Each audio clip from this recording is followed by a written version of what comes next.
საღამო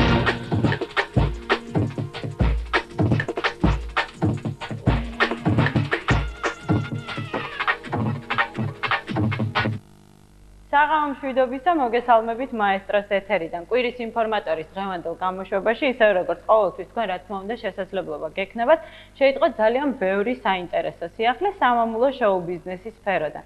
ასე რომ 21 ნოემბრის კვირის ინფორმატორის ანონსი მაესტროს ეთერში. გასული კვირის შოუ ბიზნესური მოვლენების კოლაჟი. როგორ იქმნება სიმღერა? რა გზას გადის ავტორის მუსიკალური ჩანახატი ხმისჩამწერ სტუდიამდე და როგორ ღებულობს დასრულებულ სახელს? სტუდიის სტუმრები რეჟისორი რეზიკო არჩვაძე და მომღერალი თამუნა ამონაშვილი კლიპის პრემიერით. ქვეყნის უნიშნელოვანესი ატრიბუტი ჰიმნი მალე უკვე ვიდეო კლიპის ფორმატში წარმოგვიდგება. სტუდიის სტუმარი რეჟისორი გიორგი ებრალი და ჯგუფ ვაკის პარკის კლიპის პრემიერით. გასული კვირის პრესის მიმოხილვა. სტუდიის სტუმრები ნინო ქათამაძე და მისი პროდიუსერი ირაკლი ნადარეიშვილი. დოკუმენტური ფილმის ღვისეულის პრეზენტაცია და ნინო ქათამაძის სოლო კონცერტი.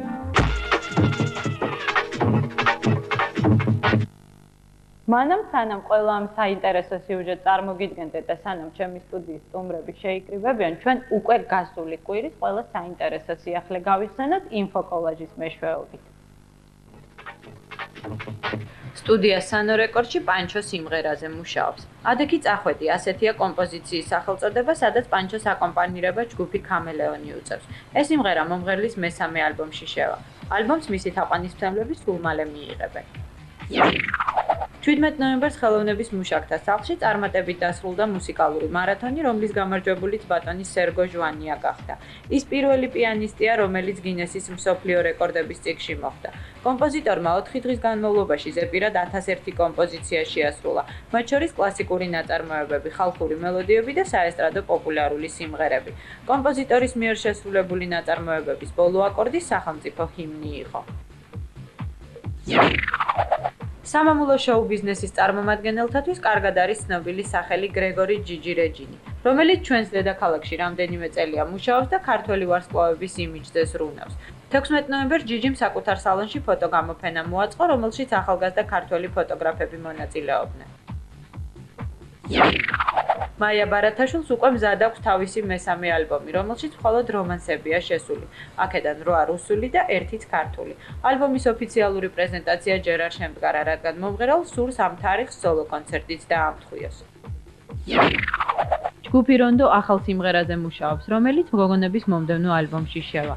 სიმღერა ზაზა ხუბუკელაშვილის სტუდიაში იწერება, რომელიც ენერგიული და თინეიჯერული იქნება.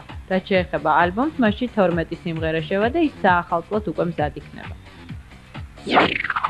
კინოთეატრ რუსთაველის წინ და არა დიდ საკონცერტო დარბაზთან, როგორც ეს აქამდე ხდებოდა, რიგით მე-9 ვარსკვლავი გაიხსნა. ქართული კინოს ულამაზეს ქალბატონად აღიარებული მსახიობის ნატო ვაჩნაძის 100 წლის იუბილე ქართული კინოს თითქმის ყველა წარმომადგენელმა ამ ღონისძიებით აღნიშნა.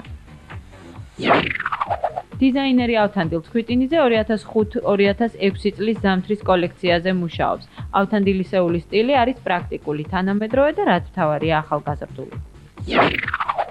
სპორტის სასახლეში გიგა კვენეტაძის პირველი ორნაწილიანი სოლო კონცერტი შედგა. თავდაპირველად სცენაზე ყველა ის მომღერალი ავიდა, ვის რეპერტუარშიც გიგას სიმღერები შედის. შემდეგ კი გიგამ თაყვანისმცემლებს ახლად შექმნილი ორფეი ბენდის ცოცხალი აკომპანირებით საკუთარი სიმღერები ახლებური ინტერპრეტაციით შესთავაზა. ჯგუფ ემის შემოქმედებაში ახალი ეტაპი იწყება. თუ აქამდე გოგონები მარტო უმკლავდებოდნენ შოუ ბიზნესის საკმაოდ რთულ მოთხოვნილებებს, ახლა მათ ამ საქმეში დახმარებას პროდიუსერი გაუწევს. ემის და მაესტროს ხანგრძლივი ურთიერთობა განვითარების ახალ სტადიაში გადავიდა. თიკო სადუნიშვილი მაესტროს ხმისჩამწერ სტუდიაში გელა გნოლიძის ახალ სიმღერაზე მუშაობს. მალე ვიდეო კლიპის გადაღებებიც დაიწყება, რომლის სცენარი ჯერჯერობით ისევეა გასაიდუმლოებული, როგორც მისი რეჟისორის ვინაობა. ცნობილია მხოლოდ ის, რომ ვიდეო კარგად დასამახსოვრებელი იქნება და ის სენსაციას მოახდენს ქართულ კლიპ ინდუსტრიაში.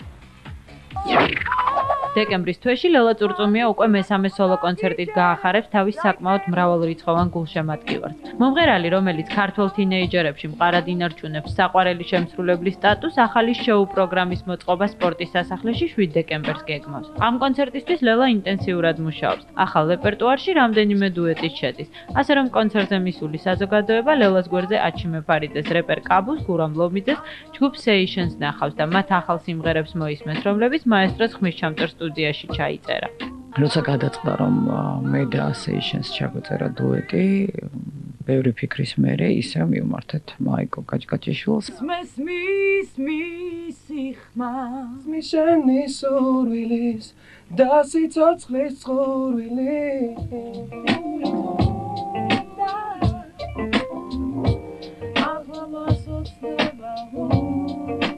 და მეორე სიმღერა ეკუთვნის ლევან ჩიჩუას. ეს კაბუსთან დუეტი, ანუ კაბუ გარითმავს და მე ვიმღერებ ჩოულ, ესე ვთქვათ, ფორმაში.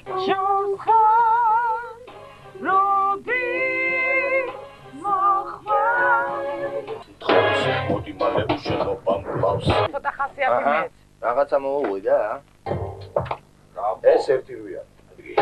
მენატრები შენ და შევსავით ლამაზი ზუსტი მენატრება არ ჩნდება. საერთაშორის ძალიან ბევრი ვფიქრე იმაზე, რომ რამდენად მოერგებოდა რეპს დაუშვათ ჩემი ვოკალი. თუნდაც ესე ვთქვათ, ჩემს ხასიათს, ჩემს რეპერტუარს და ასე შემდეგ, მაგრამ მე ვფიქრობ, რომ კარგი გამომი. როდი მოხვალ არ ვიცი მე რატომ დაგიჯერე რა იქნება მის მერე და კიდევ სოლო კონცერტამდე ლელას უახლოეს გეგმაში კიდევ ერთი კონცერტი შედის. ამჯერად ჩვენს საზღვრებს გარეთ. სულ მალე კი მისი პოპულარული ალბომის სულელი წვიმის ახალი ვერსიაც გამოვა, რომელსაც კაბუსთან და Sessions-თან ჩაწერილი დუეტები დაემატება.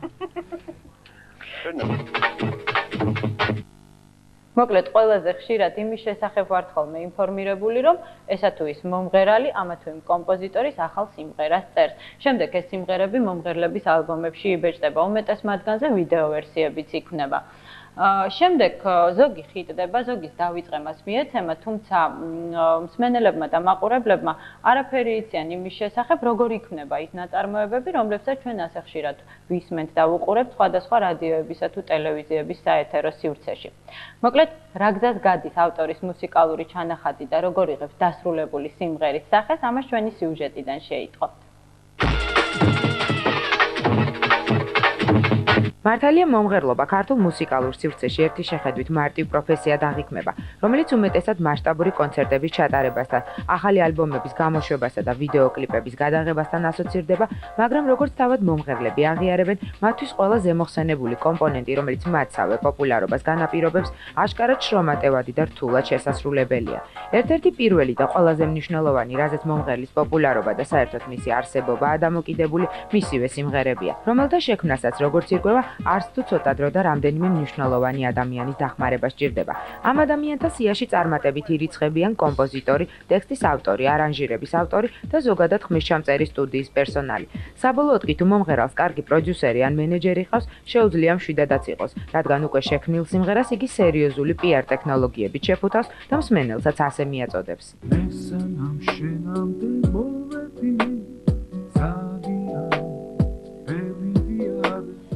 სიმღერის შექმნისას მომღერლისთვის ყველაზე მნიშვნელოვანი კარგი კომპოზიტორის პოვნაა. ამ პროფესიის წარმომადგენელთა რიცხვი კი საქართველოში, კერძოდ კი თბილისში საკმაოდ მცირეა. ამიტომაც მომღერლებს დიდი არჩევანი არ აქვთ, თუმცა ამაზე ისინი ნაკლებად ღელავენ. მოკლედ თუ მომღერალი გადაწყვეტს, რომ აუცილებლად უნდა ჩაწეროს ახალი სიმღერა, იგი იმ მისამართზე მიდის, რომელიც ბევრისთვის კარგადაა ცნობილი. ამავე მისამართზე მას კომპოზიტორი ხდება. ეს სიმღერაზე მუშაობის პირველი ეტაპი გახლავთ. ძირითადად მაინც მიმართავ იმ კომპოზიტორებს, ვისთანაც ესე ვთქვათ, წლებია მაკავშირებს და მათ მიერ შექმნილი სიმღერები, ჩემს მიერ შესრულებული ძალიან პოპულარულია და ესე ვთქვათ, უკვე აპრობირებულია და გამოცდილია. მან იციან ჩემი სტილი. და როცა ვისმენ მუსიკას, ეს ძალიან იშვიათად მომხდარ, რომ ვითქვამს, ვიცი რა არ არის ეს ჩემი სტილი. წერ უფრო საესტრადო სიმღერას, თანამედროვე სიმღერას, მაშინ რა თქმა უნდა ჯერ მუსიკა იქნება. აი, სხვათაშორის ძალიან ისეთი შრომატევადი საქმეა. აი, არავის არ ეგონოს, რომ შეიძლება სიმღერა არა აქვს მნიშვნელობა, რამდენ წუთში დაიწერება, შეიძლება 2 წუთში დაიწეროს, 5-ში, 10-ში. აი, შემდგომი პერიოდია უფრო ესე ვთქვათ, საწვალებელი. მე ვიცი ხოლმე ზუსტად მე ასე მგონია ყოველ შემთხვევაში რა უნდა დავუწერო ამ მომღერალს. ანუ რა დავუწერე მანამდე და აი ამის შემდეგ რა უნდა იმღეროს. ნუ რამდენად მართლდება მე ეს ჩემი პროგნოზი, ეს უკვე საზოგადოების გადასაწყვეტია და ეს ადვილია უფრო ჩემთვის და ტექსტის ავტორისთვისაც. ჩვენ უკვე ვიცით მანამდე რა იმღერა, ჩვენი რა პროდუქცია იმღერა, როგორ შეასრულა და აი ეხლა როგორი სიმღერა უნდა იმღეროს. და ძალიან ხშირად ჩემი მომღერლები, რომლებიც ჩემს სიმღერებს ხშირად ასრულებენ, მე აღარც მეუბნებიან, მინდა ესეთი სიმღერა, მეუბნებიან, აი ეხლა მინდა სიმღერა და მე ვიცი რა სიმღერა. ახალგაზრდა მომღერალი ერთ-ერთ ჩემ ძველ სიმღერაზე გადავწყვიტეთ, რომ უნდა გადაიღოს კლიპი. და ზაზა ორაშვილი უღებდა კლიპს.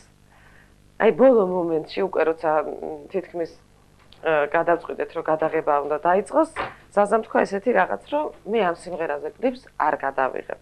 წამოვედი ზაზასგან, აი წამოვედი და აი მოვედი თუ არა სახში, შემოვედი თუ არა, ეს აი რაღაცა ჩამედო, როგორ გითხრათ, ჯინივით რაღაცა, რომ აი დღეს უნდა დავწერო. აი ესე შემოვედი და დავჯექი, უცბად დავით ესე ნოტები ვაფიქსირებ ხოლმე ნოტის ფურცელზე და დავიწყე ეს სიმღერა. ნუ რა თქმა უნდა ტექსტი არ იყო, მაგრამ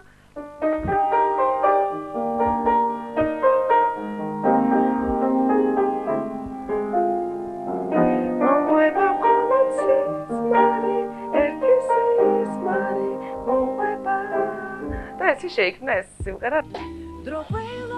მელოდიის შერჩევისა თუ შექმნის შემდეგ მომღერალი მომდევნო სტადიას გადის, რომელიც სიმღერისთვის საჭირო ტექსტის მოძიებას უკავშირდება. მართალია ქართულ ესტრადაზე შესრულებული სიმღერები უმეტესად ერთმანეთის მსგავსი ტექსტებითა და შინაარსით ცოდავენ, მაგრამ ეს უკვე მოძველებული და აშკარად მოსაწყენი თემაა. მოკლედ ტექსტის ავტორს სიმღერის შექმნაში ერთ-ერთი მნიშვნელოვანი როლი აკისრია. როგორც ზემოხსენებული ავტორები აცხადებენ, ტექსტზე მუშაობა არც თუ მარტივი და აშკარად საპასუხისმგებლო საქმეა. სიმღერის შექმნაში მე ვარ მეორე ეტაპი. მე მგონი მნიშვნელობითაც მეორეა ტექსტი მელოდიის შემდეგ და ასეთივე თანმიმდევრობით ხდება ან ჩემამდე მოტანა. ანუ ჯერ იქნება სიმღერა. რადგანაც მე არ წერ ლექსებს და წერ ტექსტებს, ამიტომ ჩემი საქმეც ეგ არის, რომ უკვე არსებულ მელოდიაზე მოვარგო ტექსტი. ჩემამდე მოდის ხან მომღერალი, ხან კომპოზიტორი თვითონ. მაგრამ ძირითადად ყოველთვის უკვე ცნობილია ვისთვის იწერება ეს სიმღერა. ძირითადად ირინა სანიკიძე მიწერს ლექსს, რომელსაც ნათქვამიც აქვს, რომ თემურზეო, რაღაც მეხსნებაო, სხვანაირად აბსოლუტურად გონებაო და არ მიჭირს ლექსის დაწერაო. ავიცი და ამ ბოლო პერიოდში სხვა შორის რამ ჩავწერე სიმღერები, რაღაც კარგი ტექსტებით და სულ. ტექსტის შემთხვევაში ძირითადად მიმართავ ხოლმე 2-3 ადამიანს, მაგრამ მაინც ყველაზე მეტი ესე ვთქვა ტექსტი ჩემს რეპერტუარში ჭარბობს ირინა სანიკიძისა. რომ მაინჩეული ვარ ის ირინა არაჩვეულებრივად თავის საქმე და რაც თავარია მუსიკას როცა ვისმენ, აი ეს აუცილებლად რაღაცნაირად გულში უნდა მომხვდეს ტვინში და დაახლოებით უკვე დასრულებულ ფორმას გძნობ. ტექსტი რასაც ქვია, რომ აი ტექსტი მომიტანო და ტექსტზე დავწერო მუსიკა, თუ არ მომეწონა ვერ დავწერ. მირჩევნია ისე მე ვიპოვო რაღაც მოძებნო სხვადასხვა კრებულში ამოვარჩიო, ზოგჯერ ვაკეთებ ხოლმე სინთეზს, აი თქვათ მომეწონა ერთი ლექსიდან ერთი სტროფი, იგივე ავტორის მერე მეორე სტროფიდან და აუცილებლად უკავშირდები. ნუ თანამედროვე პოეტებზე მაქვს ლაპარაკი და ვეკითხები, რომ თუ შეიძლება ასეთ-ასე ლექსი გავაერთიანო და რა თქმა უნდა თანხმობას ვიღებ. მას შემდეგ, რაც სიმღერის მელოდია და ტექსტი უკვე მზადაა, მომღერალი ხმისჩამწერ სტუდიაში მიდის, სადაც მას მომსახურეობის სრულ პაკეტს თავაზობენ. ეს ეგრეთ წოდებული კლასიკური ვარიანტია. თუმცა არსებობს განსხვავებული შემთხვევებიც. მაგალითად, როდესაც სტუდიაში მომღერალი ყოველგვარი მელოდიისა და ტექსტის გარეშე მიდის და ყველა სამუშაო ამავე სტუდიაში ხმის რეჟისორთან, არანჟირების ავტორთან და სტუდიის სხვა წარმომადგენლებთან ერთად სრულდება. ორივე შემთხვევაში, როგორც წესი, ორივე მხარე კმაყოფილია. ფონოგრამასთან ერთად ვსწავლობ სიმღერას, ხო? სამდე სტუდიაში შევა. და სტუდიაში შევდივარ, ვღერი და ვიწერ სიმღერას. თუ ვთქვათ, მოდის დამთავრებული სიმღერა, სანს ყველაფერი არის ჩადებული ტექსტი, ჰარმონია და ასე შემდეგ, ჩვენ ლაპარაკობთ სტილისტურად, რა უნდა გამოვიყვანოთ ამ სიმღერიდან და ეს პრინციპში ადვილი გასაკეთებელი იმ ხრივ რომ ნაკლები პასუხისმგებლობა ჩემი მხრიდან, როცა მე ვიცი რომ აი სტილი გამიკეთე შეჭირვით და წავედით. და როცა არის ვთქვათ ისე სიმღერა, სადაც უნდა დავეხმარო ადამიანს და პრაქტიკულად დავწერო სიმღერა, ეს შემოქმედებითაც არის საინტერესო უფრო, მაგრამ ამავე დროს უფრო რთულიც არიან მუსიკოსები, რომლებიც უკვე თავენ ფონოგრამას, არანჟირებას უკვეთავენ მუსიკას და შემდეგ ეს ნელ-ნელა აგროვებენ ამას ყველაფერს და მე მოდიან სტუდიაში წერენ, მაგრამ არის სტუდია, მაგალითად ჩვენთან შეგვიძლია გავუკეთოთ არანჟირებაც და ჩავწეროთ კიდევაც. შეგვიძლია სიმღერას დაუწეროთ. გააჩნია თვითონ მუსიკოსი როგორ უდგება თვითონ ამ საკითხს. კიდევ ერთი და ყველაზე საინტერესო შემთხვევა. ქართულ ესტრადაზე არსებობენ ისეთი მუსიკოსებიც, რომლებიც არც კომპოზიტორს აკითხავენ და არც ტექსტის ავტორს. ეს ქართველი ავტორ-შემსრულებლები არიან, რომლებიც თავად ქმნიან საკუთარ სიმღერებს. მათთვის საჭირო მხოლოდ ხმისჩამწერი სტუდიის მომსახურებაა.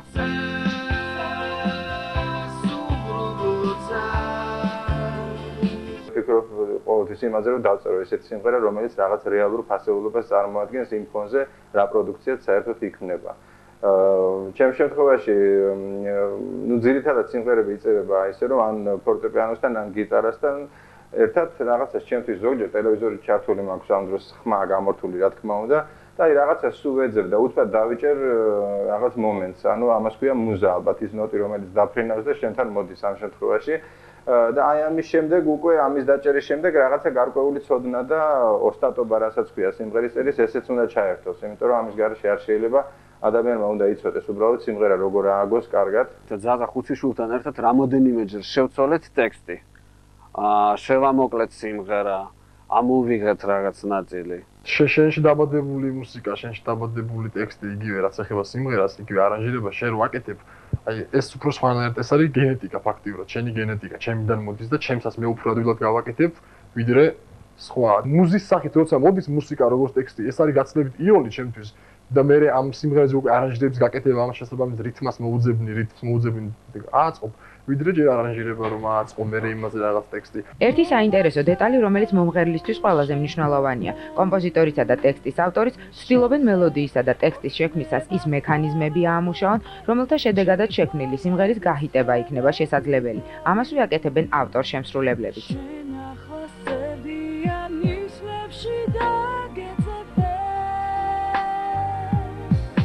ძირითადად ყველა სიმღერა, რომელიც მე მაქვს შესრულებული, იცით რომ ყველა სიმღერა ძალიან პოპულარულია.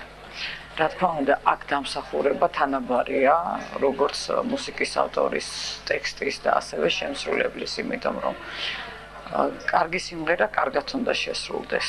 წინასწარ არასოდეს არის სიმღერა. მაგრამ შენამდე მოვედი, ხიტი იყო რამდენი ხანი, მაგრამ ახლა რო ჩავწერე მე მომწონდა, გამბურზგლა კიდეც, მაგრამ არ ვიცოდი რა ბედი ეწეოდა. ნუ სიმღერის გახიტების პირველი საერთოდ ყველაზე დიდი ძალა არის კლიპი. თუ კლიპი გაქვს, გახიტებულია, თუ კლიპი არ აქვს, ძალიან უფრო რთულად ხიტდება. ჩემ შემთხვევაში სიმღერას ვაკეთებ, სიმღერას დაწენ, უსმენ იმას, მოусმენ იქ შეიძლება რითმის დაადო, ხვდება სხვა არის, არ მოვაქანის ემოცია, ან ზაღვი არა აქ რაღაცა რაც გინდა რა კონდეს. ამ არჩევანში ხარ ერთი ბრახ მე ხვდები რომ აი ეს არის ნამდვილი. გარჩევის მომენტი უნდა კონდეს რომ დაიჭირო რომელია ჰიტი და სად იქნება წერტილი. რასაც ახლა ხედავთ ეს უკვე მზა მუსიკალური პროდუქტია, რომელიც ამა თუ იმ მომღერლის ფინანსურ კეთილდღეობაზეც მეტყველებს და მის შემოქმედებით შესაძლებლობებზეც. როგორც ნახეთ, ვიდრე მომღერალი საკუთარ პროდუქციას აი ასეთ ფორმამდე მიიყვანს, მას სერიოზული გზა აქვს გასავლელი. ამ გზას კი ირჩევს ყოველვისაც შოუ ბიზნესის საესტრადო ნაწილში მოხვედრა და აქვე საკუთარი ადგილის დამკვიდრებას ორს. მოკლედ წარმატების რეცეპტი ასე გამოიყურება. თავარია კარგი მელოდიისა და ტექსტის შერჩევა. შემდეგ კი რაც სიმღერა მზად გექნებათ, გირჩევთ ხმისჩამწერ სტუდიას მიმართოთ, სადაც ამავე სიმღერას საფუძვლიანად დაგიმუშავებენ და ჩაგიწერენ. საბოლოოდ საჭირო რაოდენობის სიმღერებს შეაგროვებთ, შეგიძლიათ მუსიკალური ალბომის გამოშვებაზე ჩაფიქრდეთ. ეს კი ის არის, რასაც ამ ფიქრისა თუ სურვილის რეალიზების შემთხვევაში მიიღებთ. აი ასეთია ნორმა, რომელიც უშუალოდ სიმღერის შექმნას უკავშირდება და რომელიც როგორც ქართულ, ისე დასავლურ მუსიკალურ სივრცეში აშკარად პოპულარულია. მე შეგახსენებთ, რომ ეთერშია კვირის ინფორმატორი. ერთ-ერთ სიმღერაზე მომღერალმა თამუნა ამონაშვილმა ახალი ვიდეო გადაიღო, რომლის პრემიერად პრეზენტაციას დღეს კინორუსთაველში შედგა, ხოლო ტელეპრემიერა ჩვენს ეთერში რამდენიმე წუთში გაიმართება. მე კი სიამოვნებით წარმოგიდგენ ჩვენი სტუდიის სტუმრებს თამუნა ამონაშვილი და რეზიკო არჩვა და საღამო მშვიდობა.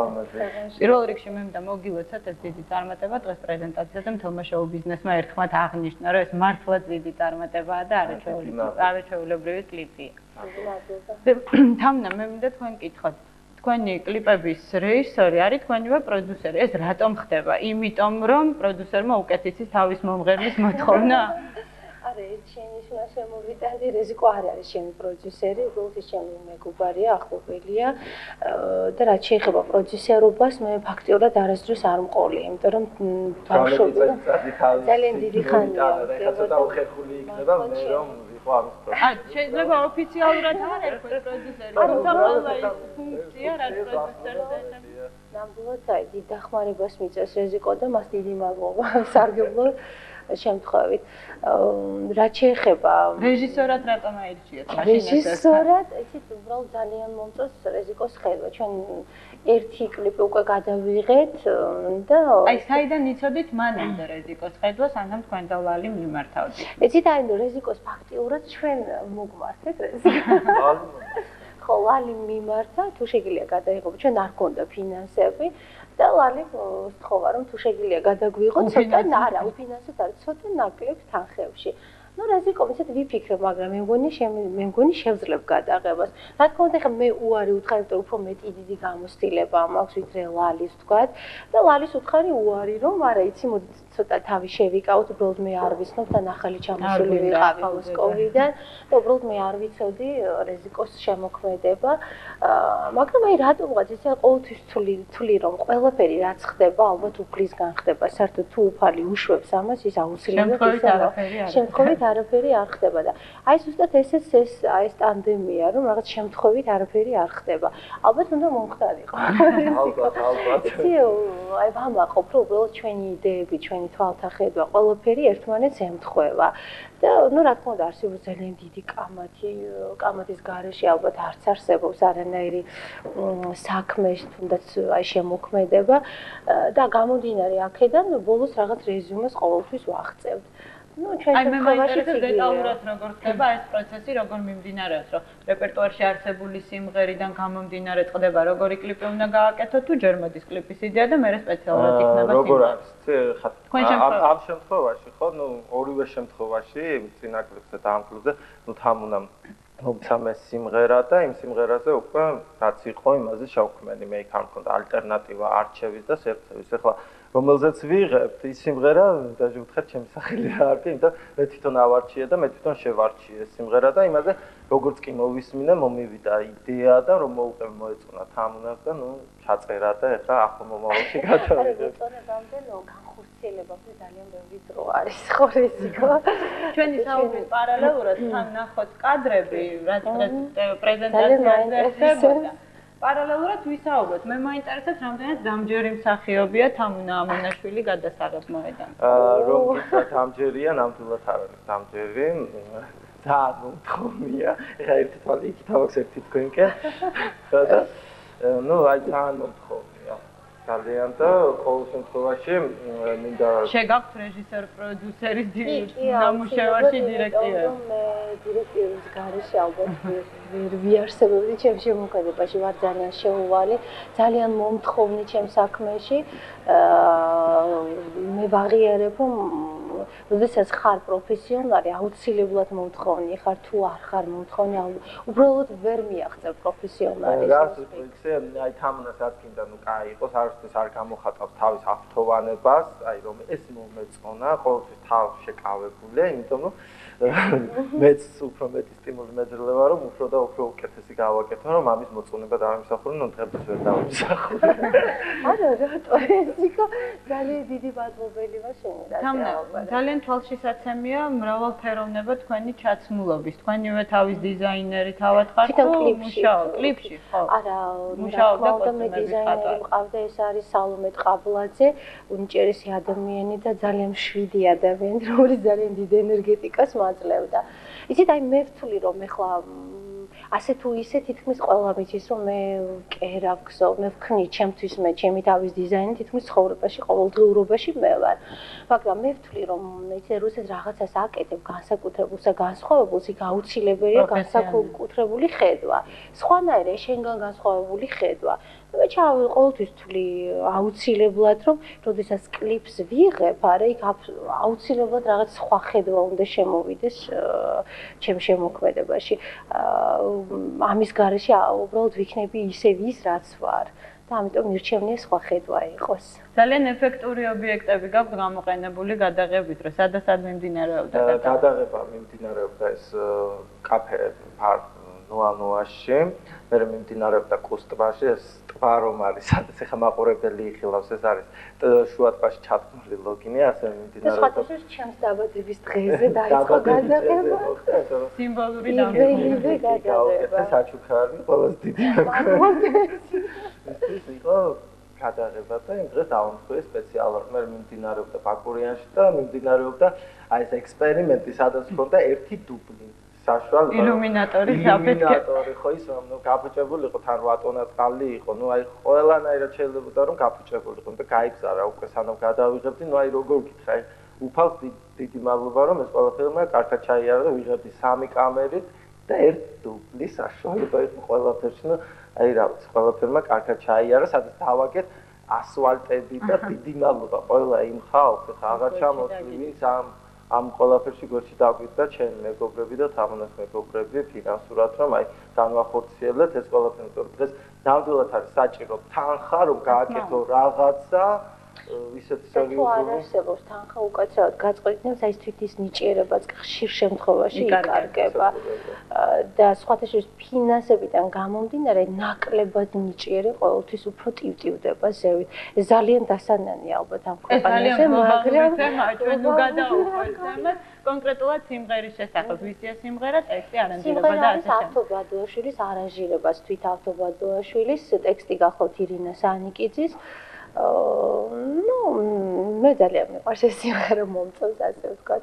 ხო, რაც შეეხება დიზაინერ სალომე ტყაბლაძეს დიდი მადლობა და ნუ გადამღებ ჯგუფს, ხო? ჩვენ ოპერატორს ლევან აბულაძე და მხატვარი ასაკურია შოთიბოგლუცი, რომელიც ძალიან აი რომ მართლა არაჩვეულებრივი ადამიანი შემოქმედი. გამეები 10-ია და ნამდვილად აი გავაკეთე და მივახცეთ იმას, რომ აი ნამდვილად გაგვეკეთებინა ის რაღაც აი თელი სული და გული მე და თამონამ ჩავდეთ ბაკა იმაში, რომ აი რაღაცა ახალი გაგვეკეთებინა და ახალი შტრიხი შემოგვეტანა ანუ 2004 წლის ზაფხული შეწირე დამყარა. კი, ნამდვილად და ეს დღეს და ღამე მუშაობდით. და ძალიან მოკლედ ჩვენი გადაცემის დრო შეზღუდულია, ძალიან მოკლედ 2005 წლის ზაფხულისთვის რას პირდება თამონამ. აი, ეხლა ვაპირებ, ვაპირებ 3 კლიპის გადაღებას და მე ვაპირებ სოლო კონცერტს.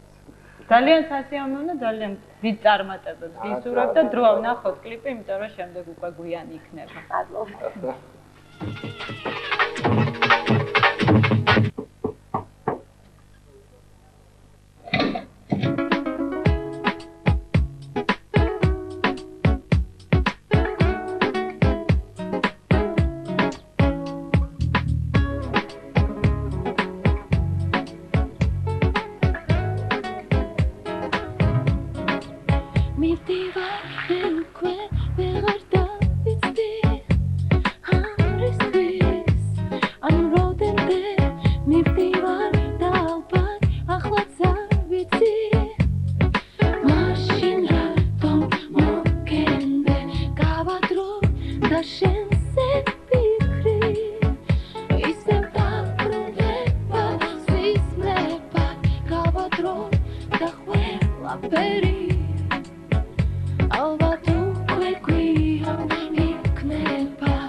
Shame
ეთერში ისევ კვირის ინფორმატორია.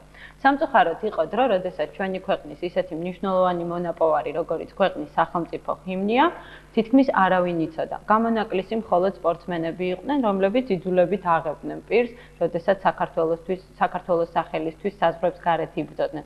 რა იყო ამის მიზეზი? არაპატრიოტული განწყობა თუ მუსიკალური ნაწარმოების უხარისხობა? არავინ იცის, თუმცა ჩვენ იმდენად ხშირად ვიმეორებთ, რომ ჩვენი ქვეყნის ასიკეთოდ ბევრი რამ იცვლება, რომ ვიმედოვნებთ, რომ ჩვენი ჰიმნიც ერთ-ერთი ძალიან მნიშვნელოვანი საყვარელი და საამაყო ნაწილი გახდება ჩვენივე ცხოვრებისა. მით უმეტეს თუ მასზე ვიდეო ვერსიები შეიქმნება, თანაც არა ერთი და სხვა კლიპების მსგავსად იტრიალებს სატელევიზიო თუ რადიო ეთერებში.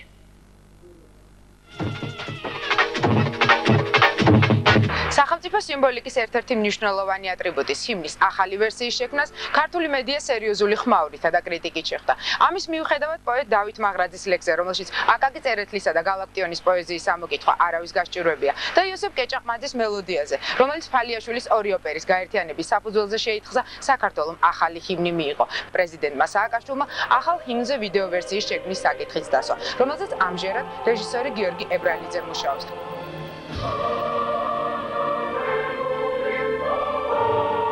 ეს გადაღების ბოლო დღეა. ჰიმნის ახალი ვერსია 23 ნოემბრისთვის, ანუ ვარდების რევოლუციის წლის თავისთვის მზად იქნება.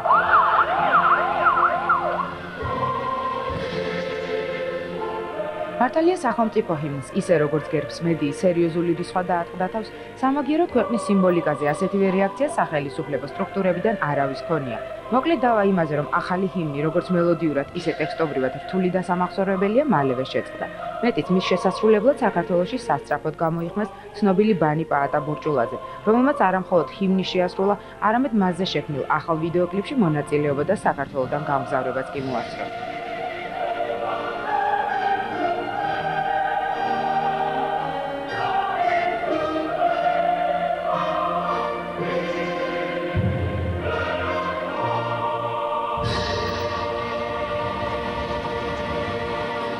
ეს ესეთი თემაა, რომელშიც ახლა დიდ ორიგინალობას ვერ და არც არის საჭირო.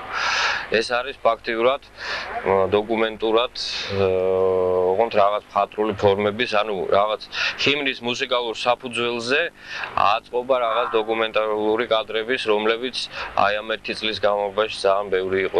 ის ფაქტი, რომ სახელმწიფო ჰიმნის პოპულარიზაციისთვის ყველა ფორმაა დასაშვები, ახალი ჰიმნის ვიდეო რგოლის შექმნითაც დასტურდება. ყოველი შემთხვევისთვის მაღრაძე კეჭაყმაძის ერთობლივი ძალისხმევით შექმნილი ჰიმნი ამიერიდან ვიზუალურადაც იქნება გაკეთილშობილებული. მით უმეტეს იმ რეჟისორისგან, რომლის ანგარიშზეც არაერთი მუსიკალური, თანაც ყველაზე კონცეპტუალური და საინტერესო ვიდეო კლიპი ირიცხება. ვიღებდით სამების ტაძართან, ვიღებდით კოჯრის სამხედრო შენაერთის ბაზაზე, ვიღებდით სხვადასხვა ბაზებზე სამხედრო ვიღებდით მთელ რესპუბლიკაში სხვადასხვა ადგილებში. ნუ არის იქ დადგმითი სცენები, თუმცა ის არ არის პრეტენზიით დოკუმენტალობის.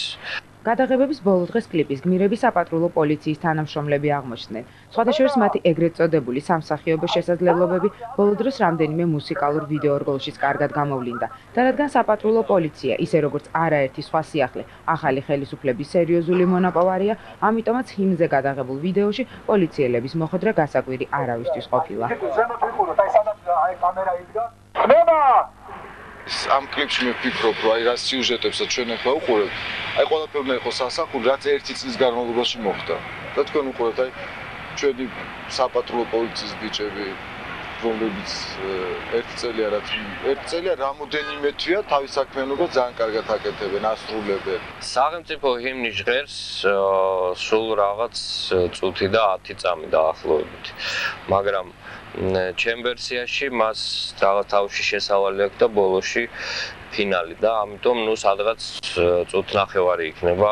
ამ ყველაფრის პარალელურად სახელმწიფო ჰიმნთან დაკავშირებით კიდევ ერთი შემთხვევა დაფიქსირდა, რომელიც ყურადღების მიღმა არც მედიას დარჩენია და არც ჩვეულებრივ მოქალაქეებს. სტუდია ქართული ჩანაწერების წარმომადგენლებს ჰიმნის გარემიქსების იდეა გაუჩნდათ. საბოლოოდ მათ არამხოლოდ ჰიმნის ახალი ვერსია შექმნეს, არამედ იგი ქართული ესტრადის წარმომადგენელთა მონაწილეობით ჩაწერეს კიდეც. სხვათა შორის პაატა გურჭულაძემ ამ ვერსიის ჩაწერაშიც მიიღო მონაწილეობა. იდეა გაჩნდა დიდი ხნის წინ, როცა იყო ჯერ კიდევ ძველი ჰიმნი. იმიტომ რომ არც მაშინ იცოდა ხალხმა ჰიმნი და არც ახლა იცის ჯერჯერობით. დაემთხვა ის, რომ ეს ჰიმნი გამოიცვალა და უფრო აქტუალური გახდა ეს, იმიტომ რომ ახალი ჰიმნი, ახალი ენერგია, ახალი ყველაფერი ახალი და ჰიმნიც ახალი. აქედან გამომდინარე უფრო აქტუალური გახდა და ჩვენს ეს იდეა გაგვიახლდა თუ შეიძლება ასე ითქვას. ზუსტად 10 წუთში მოიხაზა თვითონ იდეა როგორი უნდა იყოს. მე უკვე მოვიწვიეთ მუსიკოსები მოვიდნენ და რა თქმა უნდა უბრალოდ იმღერეს. მოკლედ ახლა უკვე თქვენი გადასაწყვეტია როდის და როგორ იმღერებთ საქართველოს ჰიმნს. არჩევანი კი ნამდვილად გაქვთ. შეგიძლიათ მისი კლასიკური ვერსია აირჩიოთ, რომელიც მაღდაზე კეჭაყმაძის დუეტს ეკუთვნის. ან შედარებით მარტივ ვერსიას მიმართოთ, რომელიც როგორც ქართულ ჩანაწერებში ამბობენ, მელოდიურად უფრო ადვილი და სამახსოვრებელია. ორივე შემთხვევაში უნდა გახსოვდეთ, რომ ეს სახელმწიფო სიმბოლიკა და წინ 23 ნოემბერია, ახალი საქართველოს დაბადების 1 წლისთავი.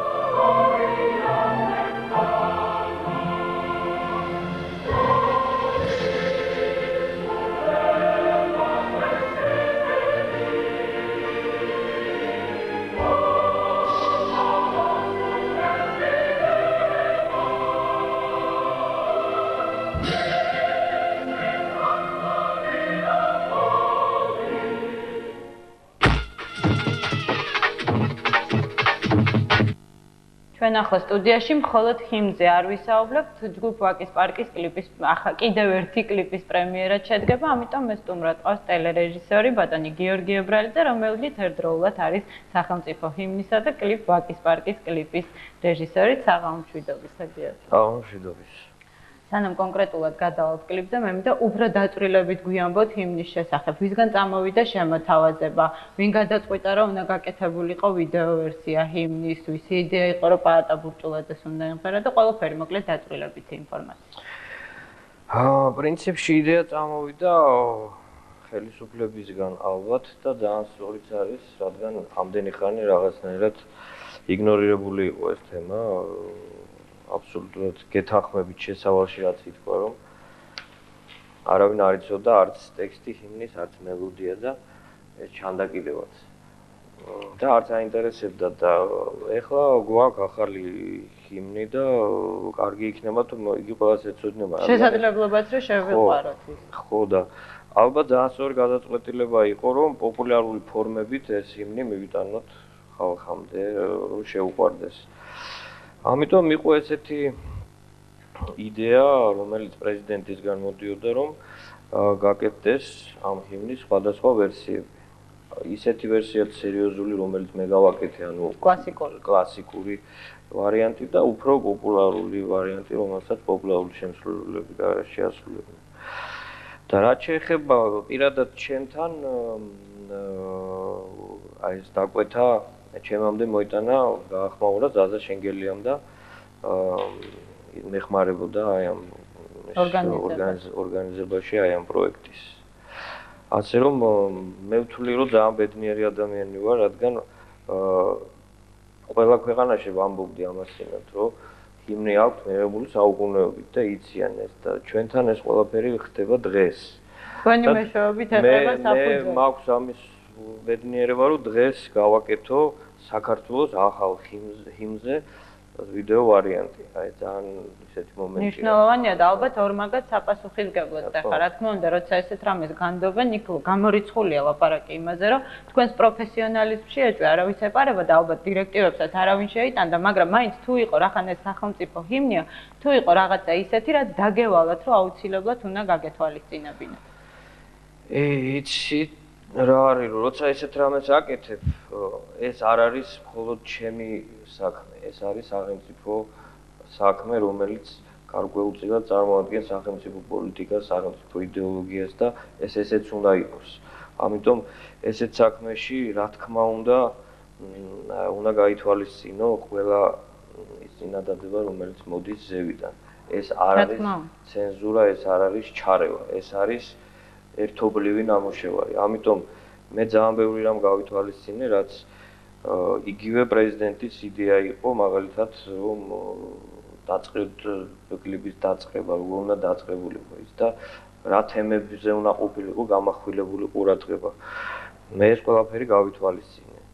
აგრეთვე ზაზასაც ჰქონდა რაღაცა იდეები, ასე რომ მე ჩემი იდეებიც იყო იქ, მაგრამ რეალიზაცია ამის ყველაფრის აი ეს უკვე როგორ გავაკეთებდი ეს უკვე ჩემი საქმე იყო, მაგრამ რა უნდა ყოფილიყო ის რა თქმა უნდა ამის ეს უნდა გამეთვალისწინებინა ეს აუცილებელი. როდის და რა ვითარებაში შედგება საზეიმო პრემიერა ჰიმნის? მე მგონი კი არა, ალბათ ესე იქნება საზეიმო პრემიერა შედგება ხვალ პარტიის ხილობაზე სპორტ სასახლეში. კლიპი უკვე დამონტაჟებულია, დამთავრებულია. კლიპი მზად არის. და 23-ში ალბათ დაიწყება სხვადასხვა ტელევიზიებზე, ალბათ ამ ტელევიზიითაც ეგრეთ წოდებული რასკრუტკა. დაატრიალდება, ნუ დაიწყებს თავის ფუნქციის შესრულებას, რომ ხალხმა ნახოს, პოპულარული გახდეს და დაიხსოვონ მელოდია, დაიხსოვონ ტექსტი და ასე შემდეგ. კარგით, ამოვწუროთ რაღაცნაირად ეს ჰიმნომანიის თემა და გადავიდეთ ვაკის პარკის კლიპზე. ეს თქვენი და ვაკის პარკის პირველი შეხვედრა არ არის. უკვე ორი ისეთი საკმაოდ კონცეპტუალური ნამუშევარია თქვენს ანგარიშზე. მე მაყურებელს შევახსენებ, რომ ვაკის პარკის პირველი ნამუშევარი იყო ბრძოლა წესების გარეშე, რომელიც ბატონმა გიორგიმ გადაიღო. და მე მინდა გკითხოთ, სადღაც კოსმოსში, ასე ქვია ამ ახალ სიმღერას. რაზეა კლიპი უთხრათ მაყურებელს? იცით ზაზასთან მუშაობა ჩემთვის ძალიან ისეთი ადვილია იმ ხრივ, რომ ადვილად მომყვება ხოლმე იმაზე, ანუ პრეტენზია არ აქვს ამ შემთხვევაში, რომ რაღაცა თავისი იდეა გაიტანოს და როცა მითხრა სადღაც კოსმოსში და მომასმენინა ეს სიმღერა, ვიფიქრე რომ ეხა კოსმოსი რო იყოს აქ იქნება ძალიან პირდაპირ უინტერესო, მით უმეტეს როცა ესეთი ჯგუფია, რომელსაც რაღაც კონცეპტუალობაზე აქვს პრეტენზია და არის კიდევაც ესეთი. ვიფიქრე რომ მოდი მეთქი ესეთი რაღაცა გავაკეთოთ, რომ ეს იყოს მეთქი მეტროს იმისი რა ქვია, მანქანის ოცნება მეთქი, რომ მას მთელი ცხოვრება ბავშვობაში უნდა და რომ კოსმონავტი ყოფილიყო ან ასტრონომი და მოხვდა მიწის ქვეშ და იქ მუშაობს. და პრინციპში აი ამ იდეაზე აგებული მთელი ეს კლიპი, ორი დღე მუშაობდით, ერთი დღე მიწის ქვეშ, ერთი დღე მიწის ზემოთ და გადავიდეთ. ხა სიმღერა ვისია თქო, ზადაც სწორედ იმიტომ არ არის აქ, რომ ყოველთვის თვითონ არის თავისი სიმღერის და ტექსტის ავტორიც, მაგრამ შემოქმედებით ჯგუფზე თქვით ერთი სიტყვა. შემოქმედებით ჯგუფი იყო ოპერატორი ლია ვაჩნაძე და პრინციპში ეხა ყველას ჩამოსვლა ძალიან ბევრი ხალხი მეხმარებოდა, რაც თავარია აი მინდა ვისარგებლო შემთხვევით და მეტროპოლიტენის დირექციას და ხელმძღვანელობას და ყველას მადლობა გადაუხადო, ვინც დაგვეხმარა, იმიტომ რომ მეტროში გადაღებაა ძალიან რეჟიმული დაწესებულება, იქ ჩასვლა საერთოდ ბევრ პრობლემებთანაა დაკავშირებული და ჩვენმა დირექტორმა ბაჩო კიკაბიძემ ძალიან იმას ივაშკაცა ამ ხრივ, რომ იქ ბევრი რაღაცა გააკეთა და ისინიც ძალიან დაგვეხმარენ და დღეს მინდა ვისარგებლო შემთხვევით, რომ გადაუხადო მეტროპოლიტენის ყველა თანამშრომელს დიდი მადლობა იმისთვის, რომ დაგვეხმარენ. გიორგი და ჩვენი საუბრის ბოლოს მე მინდა ასეთი რომ მკითხოთ. როდესაც ჩვენ მაესტროს წევრებმა ვნახეთ ეს კლიპი, რამდენიმე ადამიანი ვიყავით, უნდა გითხრათ, რომ ყველას გაგვიჭდა ერთი კითხვა. აი რატო სხვა რეჟისორებს არ შეუძლიათ იმ ხარისხის მიღება, რაც ებრალიძის ნამუშევრებში ყოველთვის არის თვალშისაცემი. აქ არ გულისხმობ მარტო გამოსახულების ხარისხს, აქ არის იდეის და საბოლოო შედეგის ხარისხზე ლაპარაკი. თქვენ როგორც აი ძალიან დიდი პროფესიონალი და ამ საქმის ექსპერტი, აი რას ურჩევდით დამწყებ, ან შეიძლება არა დამწყებ რეჟისორებს, აი რა უნდა გაითვალისწინონ, რას უნდა მიექცეს უფრო მეტი ყურადღება, რომ ნამუშევარს ჰქონდეს დონე, ეტყობოდეს ოსტატის ხელი. იცით რა არის, მე ხავ ძალიან ესეთი ეპიტეტები გამოგივიდა. მინი ესეთი მასტერკლასი. ჩემი მისამართი. აქ ელემენტარულია, მე ვთვლი რომ რეჟისურა არის ისეთი საქმე, რომელიც უნდა აკეთოს პროფესიონალურად. აი ეს არის მთავარი რეცეპტი და მე მგონი არ მიწყენენ ბევრი ის ადამიანები, ვინც ამ სფეროში მუშაობს, მაგრამ არც არის გასაკვირი, პროფესიონალები არ არიან, იმიტომ რომ არ არის სკოლა. ხო და უწევთ ბევრ არაპროფესიონალს ამ საქმის კეთება, მით უმეტეს აი შოუ ბიზნესში ეს სადღაც მიაჩნიათ, რომ ეს ყველაზე ადვილი სფეროა და აქ ყველა შეუძლია რეჟისორობა. და ეს არის ამის ბრალი და მე ხა რაც შეეხება მე ცოტას ვაკეთებ და იშვიათად ვაკეთებ და ეხაც სადაც ჩემი მეგობარია და ამიტომ დავთანხმდი, თორემ მე არ მინდა ამ სფეროში ძალიან ის ვიყო გათქვიფილი და რაღაცა ვაკეთო. მე და სხვა უწევთ იმათ კეთება და კონვეიერი და ყოველ ხო და იქ შედეგი არასდროს არ იქნება მაღალი დონის. მაგრამ თავარია პირველი ის არის, რომ აი პროფესიონალიზმი აკლია ამ საქმეს. ძალიან დიდი მადლობა სტუმრობისთვის, ძალიან დიდი მადლობა საინტერესო საუბრისთვის, წარმატებებს გისურვებ და დროა გავფრინდეთ სადღაც კოსმოსში.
That's how it's me that time.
ვინც ვერ მოასწარით თვალი გედევნებინა დღევანდელი საპრემიერო კლიპებისთვის, უკვე იცით, რომ ხვალ დილიდან კიდევ მრავალჯერ გექნებათ მათი ხილვის საშუალება. ახლა კი სანამ მთელ ქართულ პრესაში მომავალ კვირას ახალი გასართობი გაჩნდება, მანამდე მე ჟურნალ მაესტროს მეოთხე ნომრის ანონსს შემოგთავაზებ. ვინ და რატომ ემუქრება მაესტროს სიამაყეს გიორგი გაბუნიას გატაცებით. უცნობის წამყვანი რესპონდენტის სკამზე ეს ჩემზეა საუბარი. ერთი დღე ნეკა სებისკვერაძესთან, ანუ სწრაფი და იაფი დიეტის რეცეპტი, რატომ შეიცვალა ემის ცხოვრება 180 გრადუსით, მე ვიცი რომ არაფერი არ ვიცი, ფილოსოფოსობს თიკა ფაცაცია, რაში იყენებს ფულს შავი პრინცი, ვინ არის ქალი, რომელსაც შატილის ასულს ამსგავსებენ და კარაოკე ნინა სიმღერით, ნუ ელოდები, მაესტრო გამოდის სამშაბათობით. ასეთია მაესტროს მომავალი კვირის პროგრამა, ახლა კი გასული კვირის მთელი ქართული ბეჭდური მედიის მიმოხილვა კვირის ინფორმატორში. გამარჯობა, თქვენ უყურებთ პრესის მიმოხილვას მაია ჯავახიშვილთან ერთად. გასულ კვირას ქართული მედია ყველა იმ მოვლენას გამოეხმაურა, რომელიც სამამულო სივრცეში კულტურის მიმართულებით მოხდა. ამავე კვირას ბეჭდური მედიის განსაკუთრებული ყურადღების ცენტრში თეატრალური და საგამოფენო მოვლენები მოხდა. სხვადასხვა სახის შეფასებებით, მსუბუქი კრიტიკითა და სამწუხაროდ ყველაზე ნაკლები იუმორით. ცხადია, ამავე კვირაში არტ შოუ ბიზნესი დაიწყებიათ. მისი თვალსაჩინო წარმომადგენლების, ანუ ვარსკვლავების პირადი თუ საქმიანი ცხოვრების საჯარო და დეტალური განხილვით, აღიარებებითა და გასტრონომიული განცდებით. თუმცა ჩვენ ტრადიციულად ისე წმინდა კულტურული მოვლენებით დავიწყებთ. მაშასე თუ რომელიმე თეატრალურ შეძებზე ანგნებავთ ნაკლებად საინტერესო სპექტაკლზე, განხილვის ან შეფასების ბეჭდური ფორმით გადმოცემა გსურთ და ამის ამბიციას უხვად გაქვთ, რითშეც თავიდან სერიოზულად აფიქსეთ, რადგან წინ დაუხედაობის შემთხვევაში შესაძლოა ასეთი რამეც კი დაწეროთ. სპექტაკლი სანახაობრივია და საკაიფოდ ერთობი. ამ სპექტაკლის ნახვის შემდეგ თეატრალის და თეატრში მოხვედრილი ადამიანის გულს ნამდვილად არ დაიწყებს და თაობებს ნაღდად არ დაიწყევლის. მოკლედ ის გადამჩენია შეგახსენოთ, რომ გაზეთ კვირის ქრონიკის ფურცლებზე ახლახან თეატრალურ სარდაფში რეჟისორ ნინო შათაძის მიერ დადგმულ სპექტაკლზეა საუბარი სახელწოდებით аса, ანუ ანტისულიერების ამფეთქებელი.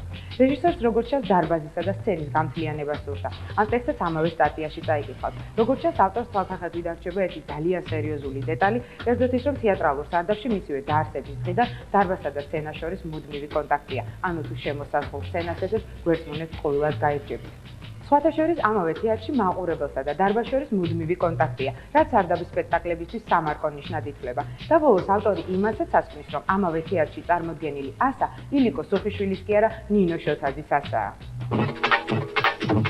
ახალი ვერსია ჟურნალისტური გამოძიების მიმართულებით დროებით ტაიმ-აუტს აცხადებს და ამჯერად მსუბუქი ქილიკით შემოიფარგლება რუსთაველზე არსებულ რუსთაველის ძეგლთან თუ ძეგლის სახელდახელოდ მიშენებული ქოხების თაობაზე.